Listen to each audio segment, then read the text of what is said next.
नमस्कार, आप देख रहे हैं बिग फाइट लाइव और आपके साथ में विजेंद्र सोलंकी। जो दिल्ली विधानसभा के अंदर बिग फाइट नजर आ रही थी एग्जिट पोल में, वो एक तरफा फाइट नजर आई। 13 एग्जिट पोल आए जिनमें 11 के अंदर बीजेपी को बहुमत मिलता दिखाई दे रहा है। आम आदमी पार्टी की सीटें आधी तक घटने का अनुमान जाहिर किया गया। एग्जिट पोल के पोल्स ऑफ पोल्स में बीजेपी को 44, आम आदमी पार्टी को 25 और कांग्रेस को 1 सीट मिलने का अनुमान है और लगभग सारे पोल्स इसी तरफ इशारा कर रहे हैं। तो क्या इसका मतलब यह कि शरद में खिलने वाला कमल बसंत में भी खिल सकता है? और पतझड़ की तैयारी पहले से ही वहां की आम जनता ने करते हुए झाड़ू से ही, वोट रूपी झाड़ू से आम आदमी पार्टी को सत्ता से बुहार कर बाहर कर दिया है। आज बात इसी मुद्दे पर एग्जिट पोल के जरिए सिंहासन की जंग के बाद सिंहासन किसके हक?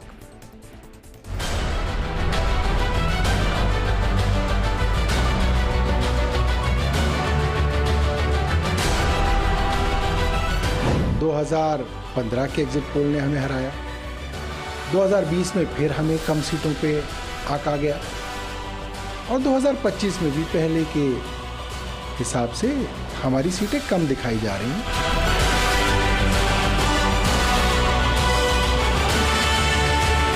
जिस कांग्रेस को दिल्ली में कुछ नहीं समझा जाता था, उसने सारी समीकरण बदले हैं।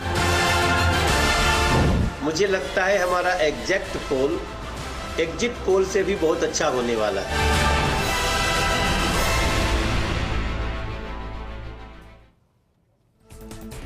तो चलिए प्रोग्राम शुरू करें। उससे पहले आपको बता देते हैं कि एग्जिट पोल क्या कह रहे हैं, किस एग्जिट पोल के अंदर किसको बहुमत मिल रहा है। जंबो एग्जिट पोल आपको दिखाते हैं, जरा देखिए, एक एक करके शुरू करते हैं। पोल डायरी का exit poll, BJP,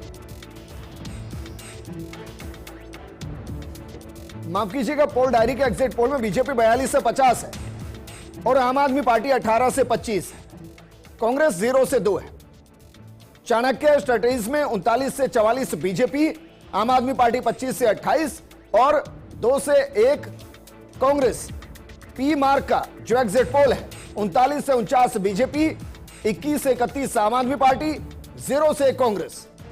peoples insight का जो एग्जिट पोल है उसमें 40 से 44 बीजेपी और आम आदमी पार्टी 25 से 29, कांग्रेस 0 से।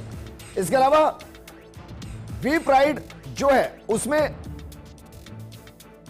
बीजेपी 40 से 52 और 18 से 23। सर ये लगा उल्टा है, नहीं, चलिए इसको एक बार सही करते हैं।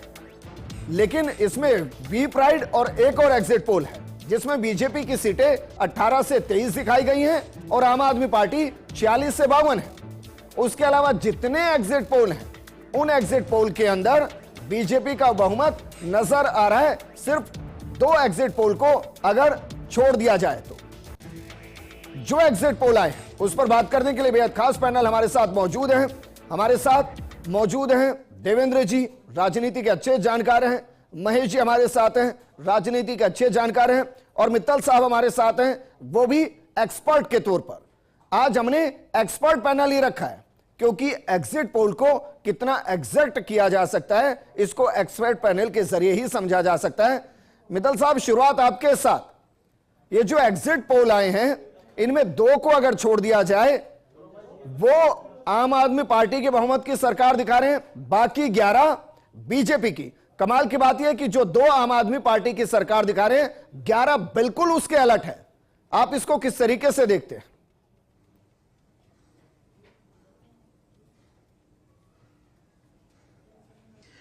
देखिए विजेंद्र, ये जो एग्जिट पोल 12-13 जितने भी आए हैं, ये देखिए, ये 5 बजे तक का जो मतदान का प्रतिशत है 58%, उसके हिसाब से आए।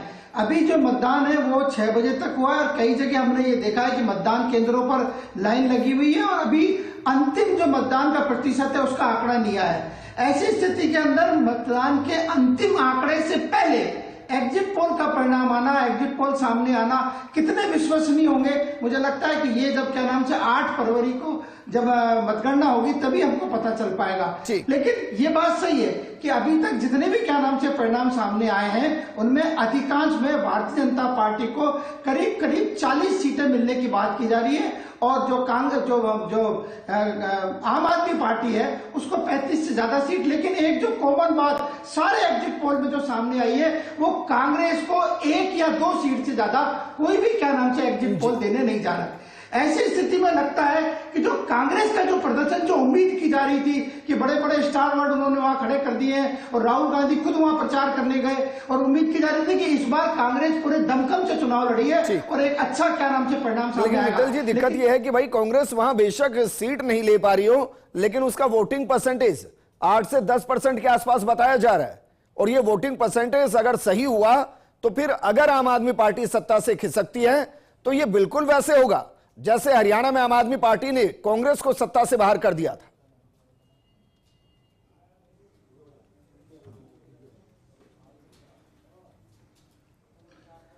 देखिए मैं विजेंद्र ये कि पूरे इस दिल्ली चुनाव के अंदर सबसे जो बात महत्वपूर्ण है वो ये कि कांग्रेस ने क्या, देखिए 2 वर्ग वहां बहुत महत्वपूर्ण है दिल्ली के चुनाव के अंदर, एक मुसलमानों का वोट और दूसरा पिछड़े वर्ग का वोट। यदि इन दोनों में कांग्रेस ने यदि कोई सेंध लगाई होगी, कांग्रेस ने कुछ वोट वहां से प्राप्त किए होंगे तो जरूर आम आदमी पार्टी को खतरा होगा, ये मेरा ऐसा मानना है। लेकिन हमने ये देखा है कि जिस तरीके से बजट में जो घोषणा की गई 12 लाख इनकम टैक्स के छूट की, जो मिडिल क्लास, देखिए दिल्ली में मिडिल क्लास की जो आबादी बताई जाती है वो करीब 40% बताई जाती है और ये माना जा रहा है कि जो 12 लाख की, देखिए दिल्ली में कारोबार के लोग भी बहुत हैं, ये जो दिल्ली में 40% जो मिडिल क्लास के लोग हैं उसका यदि क्या नाम से प्रभाव पड़ता है तो फिर क्या नाम से भारतीय जनता पार्टी की स्थिति मजबूत होगी।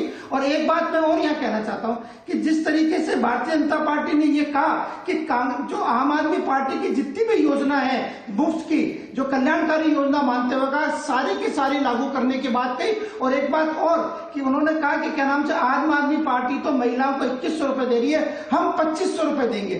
तो ये मुझे लगता है कि जो क्या नाम से कांग्रेस भारतीय जनता पार्टी ने निःशुल्क जो रेवड़ी वाली जो बात की आम आदमी पार्टी के मुकाबले में आकर, उसका भी क्या नाम से इस चुनाव पर असर पड़ेगा। ठीक है, देवेंद्र जी हमारे साथ है। देवेंद्र जी, क्या वाकई में आप मान रहे हैं कि एग्जिट पोल जिस तरीके से आए हैं वही दिल्ली की फिजा है? क्योंकि एग्जिट पोल एकदम उलट है, जिस तरीके से वहां के माहौल की बात की जाती है या कहा जाता है कि भाई 2 चुनाव में जिस तरीके के आंकड़े आए, क्या इसको आप एंटी इनकम्बेंसी देख रहे हैं? देखो विजेंद्र, जो एग्जिट पोल का अब तक का जो पिछले 3-4 चुनाव हुए हैं, आप लोकसभा को भी ले लीजिए, आप हरियाणा को भी ले लीजिए और महाराष्ट्र को ले लीजिए, तो एग्जिट पोल करने वाली एजेंसीज हैं वो बुरी तरह से रिजल्ट को बताने में असफल रही हैं। आपको आश्चर्य होगा, इस बार कई जो एस्टेब्लिश एजेंसीज उन्होंने सर्वे किया ही नहीं है, इस फ्रस्ट्रेशन में कि वो गलत साबित हो रही हैं।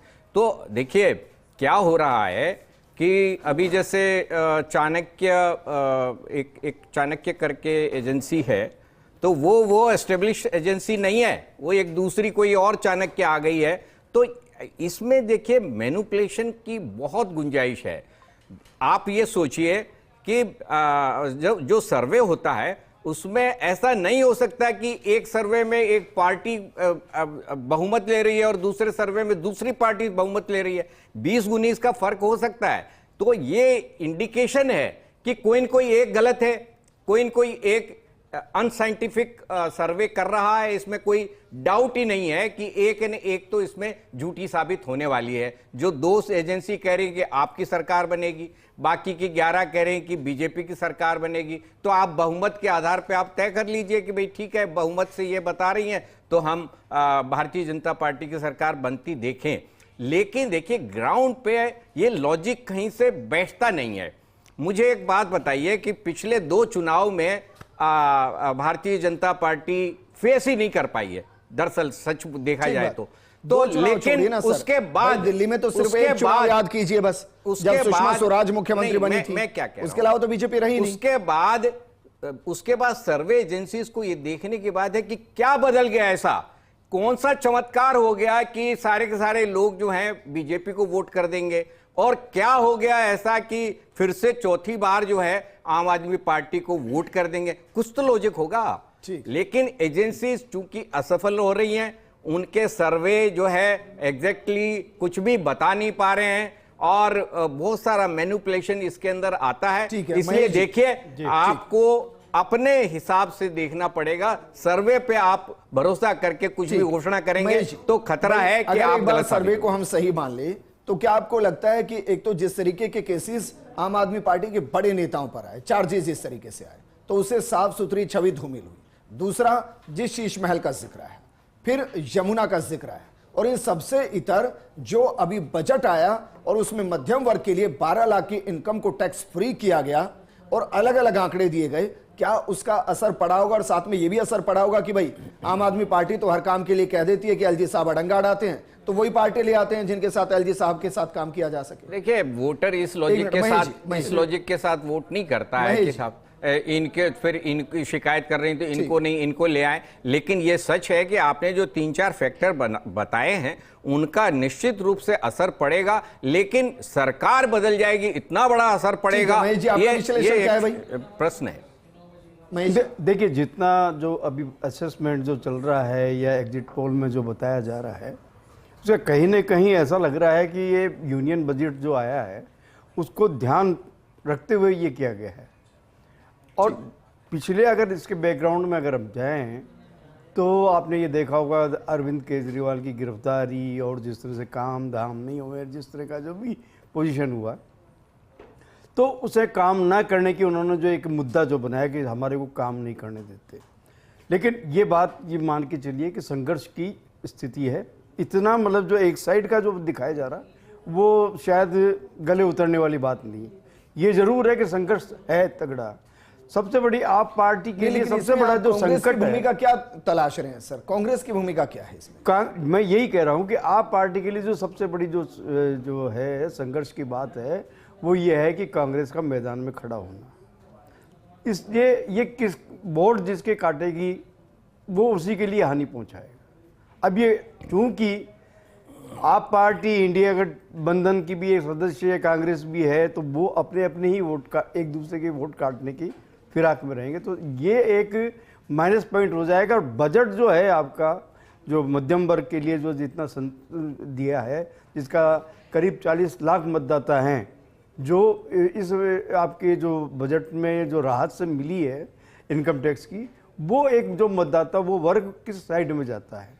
अगर वो ये देखता है कि जो कानून व्यवस्था को लेकर के अगर सवाल करें कि कानून व्यवस्था को लेकर के जो प्रश्न हमेशा उठ रहे हैं एक दिल्ली के अंदर, अगर उसको आधार बनाया जाए तो ये एक परिणाम भी बदल सकता है।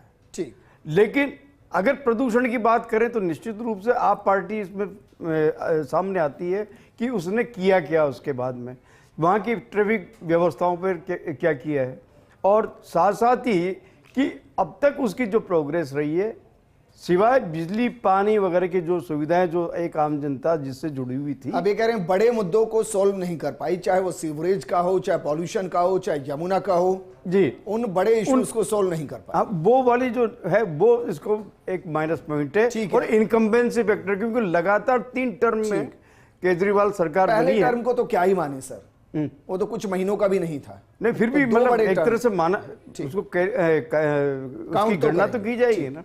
ठीक है, एसपी मित्तल साहब, दिल्ली की सिंहासन की राह में बड़े अगर मगर हैं सर, और एग्जिट पोल के बाद तो ये अगर मगर और बढ़ गए हैं। मेरा सवाल आपसे ये है, क्या वाकई में दिल्ली की जनता को लगा कि भाई ठीक है 2100 रुपए मिल रहे हैं, भाई ठीक है बिजली मिल रही है मुफ्त, भाई ठीक है पानी मिल रहा है, लेकिन सड़क पे तो ट्रैफिक है, इलेक्ट्रिक बसें हैं नहीं, ट्रांसपोर्टेशन ब्रेकडाउन हो रहा है, एक भी नया स्कूल खुला नहीं, एक भी नया हॉस्पिटल खुला नहीं, यमुना साफ हुई नहीं, पॉल्यूशन का समाधान मिला नहीं। क्या ये वो दिक्कतें हैं? और इनके साथ अरविंद जेल चले गए, मनीष सिसोदिया जेल चले गए, और नाना प्रकार के जो नेता हैं बड़े बड़े वो भी जेल की यात्रा करके आ गए। तो दिल्ली की जनता को यह भी नहीं पता कि मुख्यमंत्री कौन होगा कौन नहीं होगा। क्या ये इश्यू रहे हैं?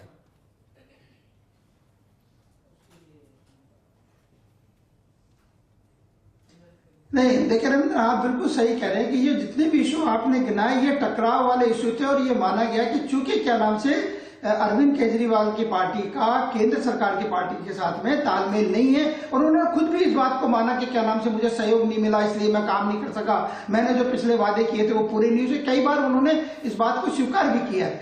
हो सकता है ये बात आपकी सही है कि दिल्ली की जनता को ये लगे कि क्या नाम से फिर हम ऐसी पार्टी को ले आए जिसका तालमेल हो और क्या नाम से इसका फर्क पड़ेगा। देखिए प्रधानमंत्री नरेंद्र मोदी ने भी कहा है कि यदि दिल्ली का विकास चाहिए तो आपको भारतीय जनता पार्टी को जिताना होगा। मुझे लगता है कि शायद जो क्या नाम से मोदी ने जो बात की उसका असर पड़ेगा। एक चीज और है कि देखिए लोकसभा चुनाव के अंदर लगातार भारतीय जनता पार्टी की जीत हो रही है, पिछले 2 बार से 7 की 7 जीते भारतीय जनता पार्टी जीत रही है। ये बात अलग है कि क्या नाम से विधानसभा के चुनाव के अंदर एक तरफा क्या नाम से आम आदमी पार्टी को जीत मिलती है। लेकिन इस चुनाव के अंदर एक बात जरूर सामने आई है कि जिस तरीके से आम आदमी पार्टी का उदय हुआ था जन आंदोलन के साथ में, और जिस तरीके से उनकी एक छवि थी कि ये बहुत ईमानदार लोग हैं, लेकिन इस बार जो छवि है वो वैसी ईमानदार वाली छवि जो क्या है वो बरकरार क्या नाम से ना तो केजरीवाल की रही है ना ही क्या नाम से आम आदमी अच्छा मित्तल साहब, इसका अंदाजा तो अरविंद केजरीवाल को भी लग गया।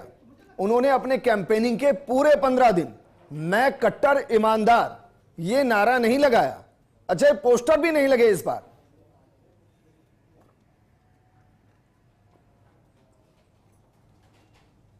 बिल्कुल बिल्कुल। देखिए कई सवाल जो क्या नाम से भारतीय जनता पार्टी की ओर से खड़े किए गए उनके जवाब जो है वो नहीं दे सके। इसीलिए उन्होंने बार बार जो देखिए चुनाव का जो कैंपेन हुआ ना, उन्होंने क्या कहा कि फर्जी वोट डला दिए, हमारे वोट हटा दिए, चुनाव आयोग निष्पक्ष नहीं है, ये सारी चीजें क्या नाम से उन्होंने नए सिरे से उठाने की कोशिश। लेकिन विजेंद्र मैं एक बात अभी ये यहाँ कहना चाहता हूँ कि जितने भी एग्जिट पोल आए उसके बाद में आम आदमी पार्टी के नेताओं की जो प्रतिक्रिया आई है, खासतौर से सौरभ भारद्वाज और क्या नाम से अनुराग डड्डा के सबकी जो आई है उसमें ये कहा कि नहीं आम आदमी पार्टी जीत रही है। उन्होंने कहा कि नहीं मतदाताओं ने हमें वोट दिए।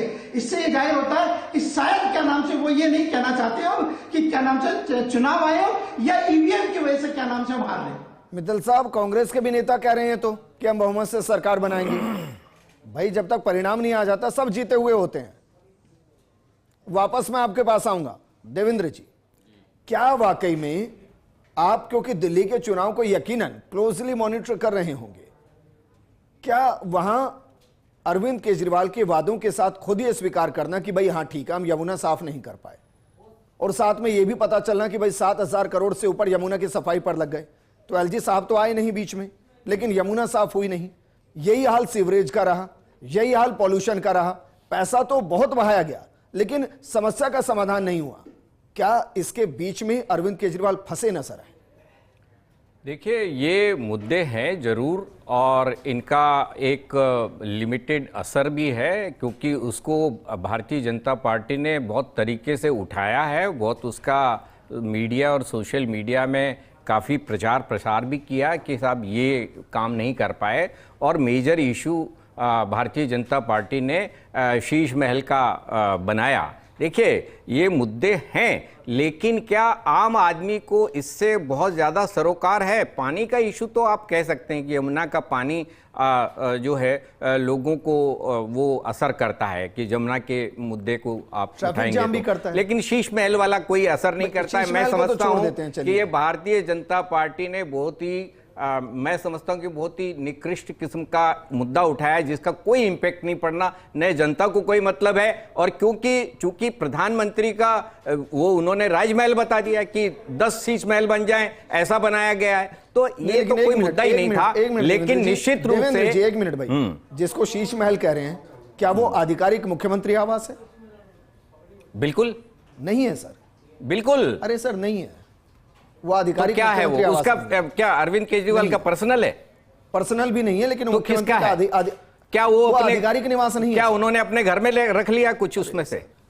तो ये मुद्दा ही नहीं है, ये इशू नहीं है। जनता को इससे कोई लेना देना नहीं है, जबरदस्ती का इशू है। ये तो इशू होगा, पर मैं ये कह रहा हूं कि जाम फ्री नहीं कर पाए, यमुना का चौड़ाईकरण नहीं कर पाए, पॉल्यूशन कंट्रोल नहीं कर पाए, निश्चित रूप से पर नई इलेक्ट्रिक बसें नहीं ला पाए, जिस तरीके से मेट्रो का आगे बढ़ाव होना था वो नहीं कर पाए, और भी बहुत सी चीजें। और हर चीज के लिए कहा गया कि बैल जी बहुत सारे मुद्दों पर वो सक्सेस नहीं हुए हैं। अरविंद केजरीवाल ने इसीलिए स्ट्रेटेजिकली एक्सेप्ट किया कि भाई मैं 2-3 काम नहीं कर पाया हूं। देखिए जनता को थोड़ा सा एक आत्मा में तसल्ली देने की एक तरीका है जो उन्होंने अपनाया, लेकिन ये तो सच है कि वो नहीं कर पाए, तो उसका खामियाजा तो उठाना ही पड़ेगा। लेकिन देखिए सर्वे में एक चीज क्लियर है कि सारे के सारे सर्वे ये कह रहे हैं कांग्रेस को 1 से 0 सीट आ रही है। तो यहां तो कोई कंफ्यूजन नहीं है, तो यहां तो क्लियर हो गया कि भाई कांग्रेस जो है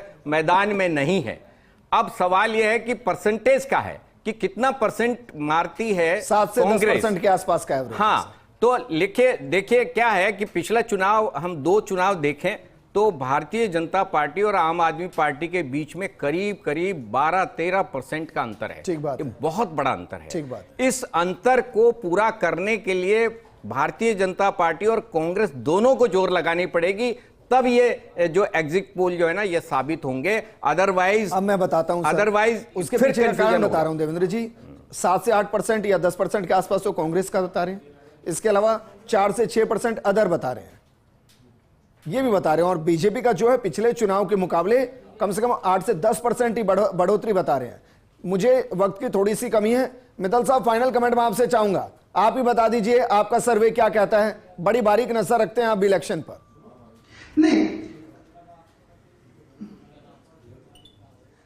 बोलिए सर। नहीं देखिए रविंद्र, मैं तो अभी कोई कहने की स्थिति में नहीं हूं, क्योंकि क्या नाम से ये बात सही है कि जो बड़े क्या नाम से एजेंसी है सर्वे वाली, उनका इस बार क्या नाम से सामने नहीं आया। लेकिन जो देवेंद्र शास्त्री जी ने जो बात कही कि क्या नाम से जो अरविंद केजरीवाल का मकान का मुद्दा है, आशीष महल का, वो कोई मायने नहीं रखता। नहीं, ऐसा नहीं। देखो इसलिए मायने रखता है कि अरविंद केजरीवाल ने कहा था कि क्या नाम से मैं जब मुख्यमंत्री बन जाऊंगा तो मैं तो क्या नाम से एक छोटे से 4 कमरों के मकान में रह लूंगा, मैं तो वैगन आर गाड़ी में चल लूंगा, मैं सुरक्षा नहीं लूंगा, ये जब बातें कही थी उन्होंने।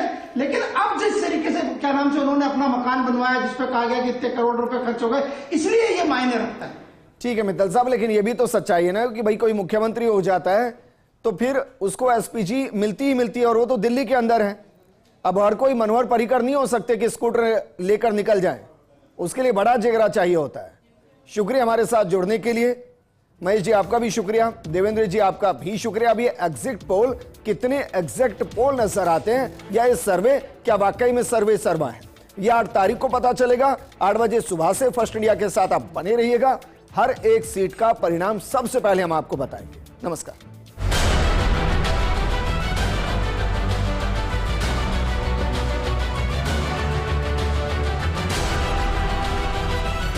2015 के एग्जिट पोल ने हमें हराया, 2020 में फिर हमें कम सीटों पे आका गया, और 2025 में भी पहले के हिसाब से हमारी सीटें कम दिखाई जा रही हैं।